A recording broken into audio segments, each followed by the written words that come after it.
has swept to victory in Afghanistan after 20 years of fighting. After a settlement between the US and the Taliban, foreign soldiers withdrew from Afghanistan 2 decades after US forces ousted the extremists from power in 2001. Thousands of people have been killed and millions have been displaced as a result of the violence. Afghanistan, which is landlocked and mountainous, has seen such chronic instability and conflict throughout its recent history that its economy and infrastructure are in shambles, and many of its citizens have become refugees. Before we predict the future of Afghanistan, let's look at the events that led to the US invasion. On September 11, 2001, Al Qaeda hijacked 4 commercial airlines and crashed them into the World Trade Center in New York and the Pentagon in Washington, D.C., and the last plane crashed in a field in Shanksville, Pennsylvania. About 3,000 people died in these attacks. Then President George W. Bush vowed to win the competitive war against terrorism and got his complete focus on Al Qaeda and Osama bin Laden in Afghanistan. In 2008, in 2 separate incidents, hundreds of civilians were killed.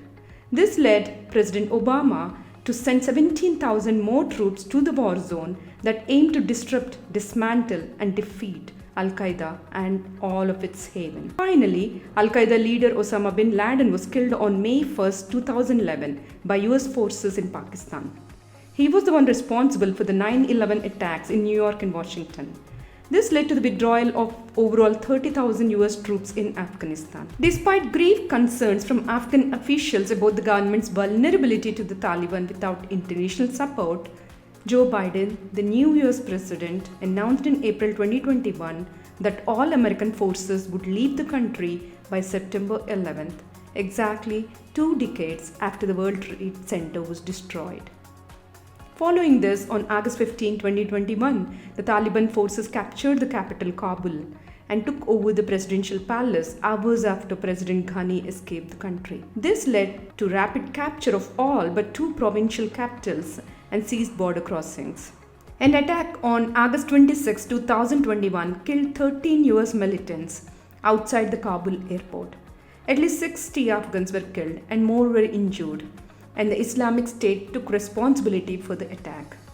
And finally, on August 31, 2021, the US pulled out the remaining troops from the country. The mayhem is caused by Taliban, and the country is in shambles with women's rights, human rights, and political liberties at stake.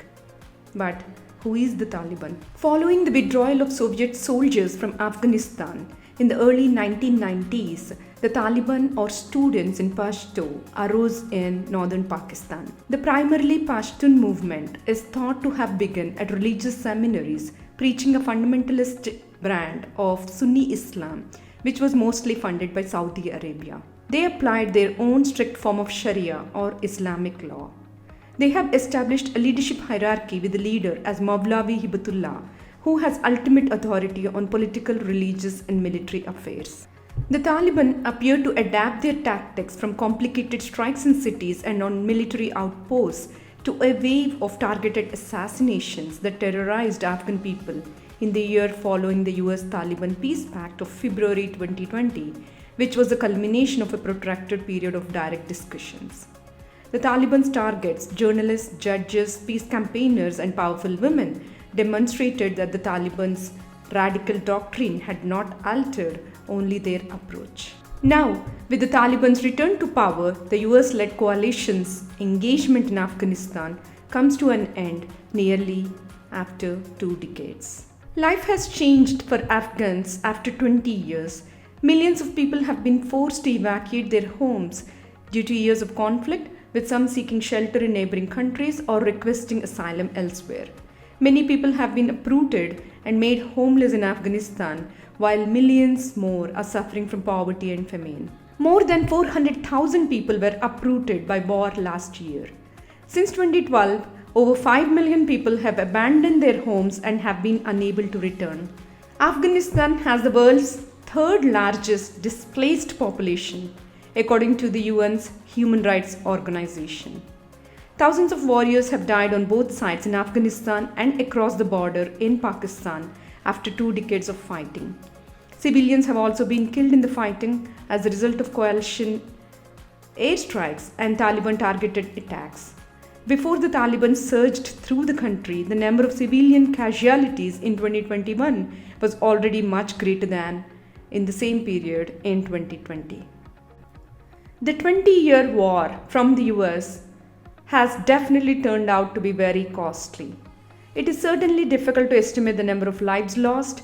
Coalition casualties are far better documented than Taliban and Afghan civilians. According to Brown University research, the Afghan security forces have suffered 69,000 casualties. The number of civilians and militants killed is estimated to be 51,000 each. Since 2001, more than 3,500 coalition soldiers have been killed, with almost two-thirds of them being Americans. Over 20,000 American servicemen have been injured. Afghanistan has the world's third largest displaced population according to United Nations.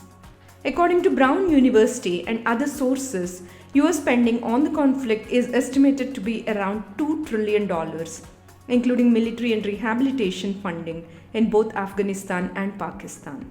According to the UN's Office for Humanitarian Affairs, more than 30% of the population is food insecure to the point of emergency or catastrophe. Many people's lives in Afghanistan has improved in the last 20 years. However, women have witnessed some of the most significant developments. 2.4 million females were enrolled in school in 2003. This number has risen to over 3.5 million, with women accounting for around a third of students at public and private universities. But now there is fear that the women's rights and education will suffer again as the Taliban takes control. What could happen next? It's still unclear how the Taliban intend to administer Afghanistan. Women have a bleak future ahead of them.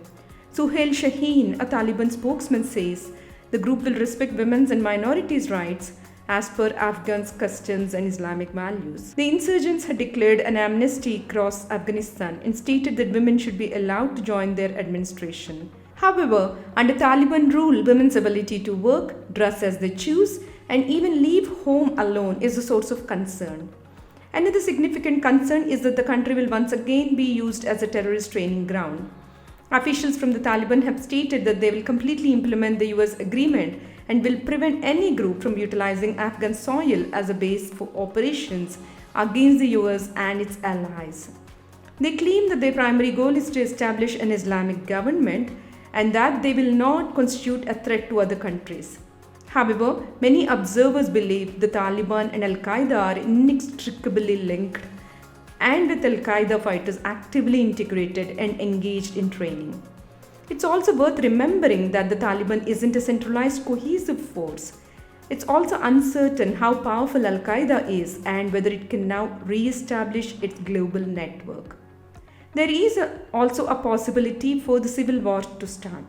Although we see so many uncertainties and cannot exactly predict the future, many political critics and analysts said that the US has waged a war for 20 years, which led to worse outcomes than good results. The US President Biden is facing staunch criticism that he did not plan the withdrawal correctly and gave more power to the Taliban that caused turmoil in Afghanistan today.